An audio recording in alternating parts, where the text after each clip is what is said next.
6th grade, I was going to join the track team. And so I ended up competing in the 4x4 relay, which, if you're not familiar, it's like 4 people, they run one after the other, and they finish. I was always at the 3rd spot or the last spot. And my track coach had a rule. Her name was Miss Patton.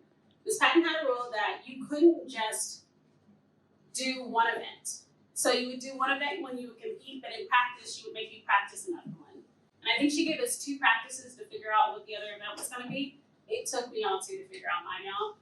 So we tried discus, but like I said, no upper body strength. So that didn't work out for me. And I tried a few others, and I ended up at my last 2 events I could do. I had the high jump and I had hurdles. If you are not familiar with the high jump is an event where you run up on a strip of land, and then there is a bar that's high in the air and a mat on the other side. So how you do the high jump is you run up, you get to where the bar is, you jump upward into the air, you turn your body how you need to avoid the bar, and you land on the mat. Sounds kind of like that big jump that we prepare ourselves for, right? I tried the high jump, it wasn't for me. So my last option was hurdles. And I ended up doing hurdles, and I liked it. I competed in it a few times. So hurdles, you run completely differently. You jump completely differently. Hurdles is a series of hurdles, one after the other, and you run and you jump over each individual hurdle. And so I think the secret to how we take our leap of faith is in hurdles. So how you hurdle is you run up, you figure out how many steps you need to take before you take your jump, and then you jump, and you actually jump forward. You do not jump up like your body is like moving forward.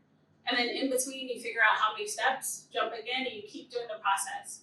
And you learn with hurdles that if you try to fix your jump when you're in the air, it's not going to work. You're going to hit the hurdle every single time.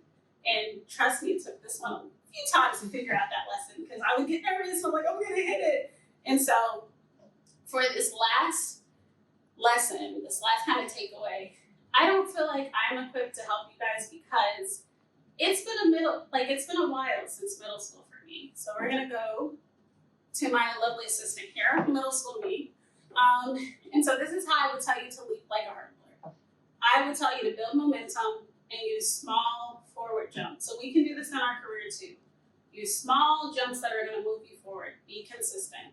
That's how you're gonna build momentum, and that's why instead of that big jump, you're gonna actually finish, because you have the momentum that you need.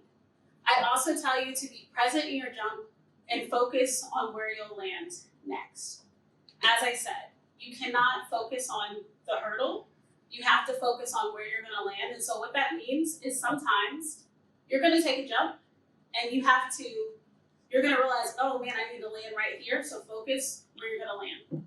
And then the last one is do the hard work on the ground before taking your next jump.